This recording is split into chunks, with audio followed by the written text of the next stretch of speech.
Welcome to speed news దండోరా.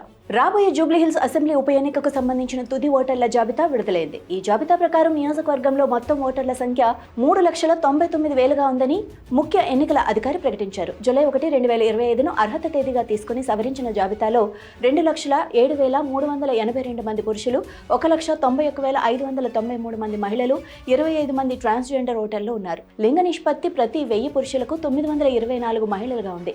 ఈ జాబితాలో 6,106 మంది యువ ఓటర్లు, 2,613 మంది వృద్ధులు, అలాగే 1,891 మంది వికలాంగులు ఉన్నారు. ఉప ఎన్నిక నిర్వహణకు 139 కేంద్రాల్లో 407 పోలింగ్ స్టేషన్లు ఏర్పాటు చేసినట్లు అధికారులు తెలిపారు. 10 మంది బీఆర్ఎస్ ఎమ్మెల్యేలు కాంగ్రెస్ పార్టీలో చేరిన విషయం బహిరంగ రహస్యమని బీఆర్ఎస్ ఎమ్మెల్యే పల్లా రాజేశ్వర్ రెడ్డి అన్నారు. సుప్రీంకోర్టు ఆదేశాలతో పార్టీ మారిన ఎమ్మెల్యేల అనర్హత పిటిషన్లపై అసెంబ్లీలో స్పీకర్ గడ్డం ప్రసాద్ కుమార్ చేపట్టిన విచారణకు పల్లా హాజరయ్యారు. ఫిరాయింపు ఎమ్మెల్యేల తరపు న్యాయవాదులు అసంబద్ధ ప్రశ్నలు వేసినా ఓపికతో సమాధానం చెప్పామని తెలిపారు.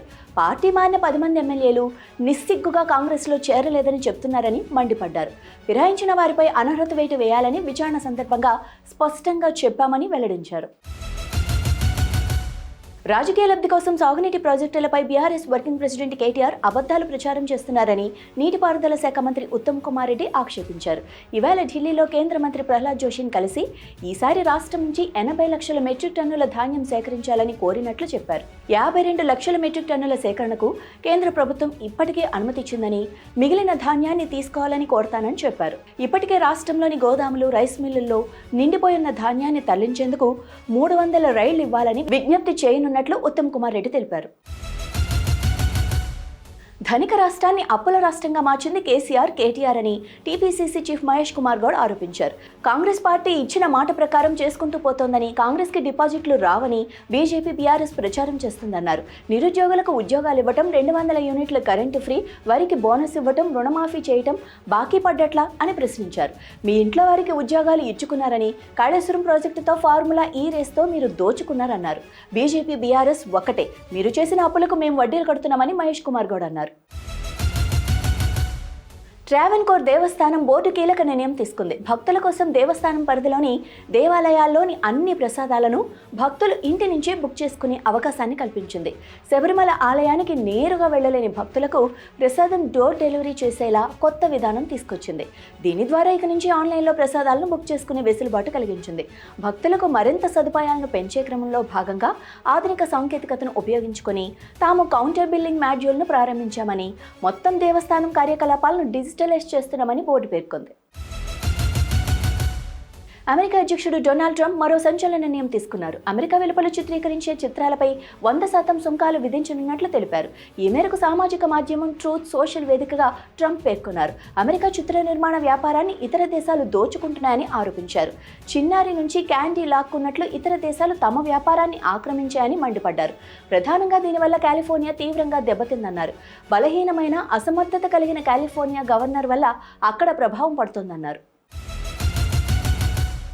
గత 2 ఏళ్లుగా కొనసాగుతున్న ఇజ్రాయెల్ గాజా వివాదానికి ముగింపు పలికేందుకు అమెరికా అధ్యక్షుడు చేసిన ప్రతిపాదనను ప్రధాని నరేంద్ర మోడీ స్వాగతించారు. ట్రంప్ ప్రతిపాదన పాలస్తీనా, ఇజ్రాయెల్ ప్రజలకు స్థిరమైన శాంతిని నెలకొల్పేందుకు ఒక మార్గాన్ని సూచిస్తుందని మోడీ అన్నారు. ట్రంప్కు మిగతా దేశాల వారు కలిసి వస్తారని, ఆయనకు మద్దతిస్తారని ఆశిస్తున్నట్లు మోడీ తెలిపారు. ఈ మేరకు ఆయన ఎక్స్ వేదికగా పోస్టులో పేర్కొన్నారు. కాగా గాజాలో శాంతిని నెలకొల్పే దిశగా ట్రంప్ చర్యలు చేపట్టారు. సోమవారం ఇజ్రాయెల్ ప్రధాని నెతన్యాహుతో గాజాపై చర్చించేందుకు డొనాల్డ్ ట్రంప్ సమావేశమయ్యారు.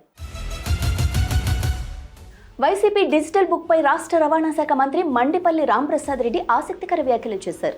గత ప్రభుత్వంలో తెలుగుదేశం పార్టీ శ్రేణులు సానుభూతి పనులపై దాడులు చేసి కష్టపెట్టారో వారి కోసం తమ వద్ద రెడ్ బుక్ ఉందని నాడు పాదయాత్రలో మా యువ నాయకుడు నారా లోకేష్ చెప్పారన్నారు. రెడ్ బుక్లో ఎవరికైతే చోటు దక్కుతుందో వారందరికీ శిక్ష వేస్తామన్నారు. కానీ తమ ప్రభుత్వం ఏర్పడినప్పటి నుండి నేటి వరకు ఎవ్వరిపైన కక్ష సాధింపు చర్యలు తీసుకోలేదన్నారు. రెవెన్యూ, లిక్కర్ స్కామ్లో పట్టుబడిన వారు మాత్రమే జైలు పాలయ్యారని స్పష్టం చేశారు. నార్సింగ్ పోలీస్ స్టేషన్ ఎదురుగా సర్వీస్ రోడ్డును మింగి ఆదిత్య వింటేజ్ భారీ భవనం నిర్మిస్తున్నారని ఎంపీ రఘునందన్ రావు ఫైర్ అయ్యారు. అడ్డగోలుగా ఆదిత్య వింటేజ్ నిర్మాణాలు చేపడుతున్నారని, సర్వీస్ రోడ్డు లేకుండా నిర్మాణం చేస్తుంటే ఎలా అనుమతి వచ్చిందని ప్రశ్నించారు. FTLలో నిర్మాణం జరుగుతోందన్నారు. ఎవరి ప్రమేయంతో ఈ నిర్మాణాలు చేస్తున్నారని, దీనిపై ముఖ్యమంత్రి రేవంత్ రెడ్డికి బహిరంగ లేఖ రాస్తున్నట్లు తెలిపారు. అలాగే హైడ్రా కమిషనర్ రంగనాథ్కు కాపీ పంపుతానని ఎంపీ చెప్పారు.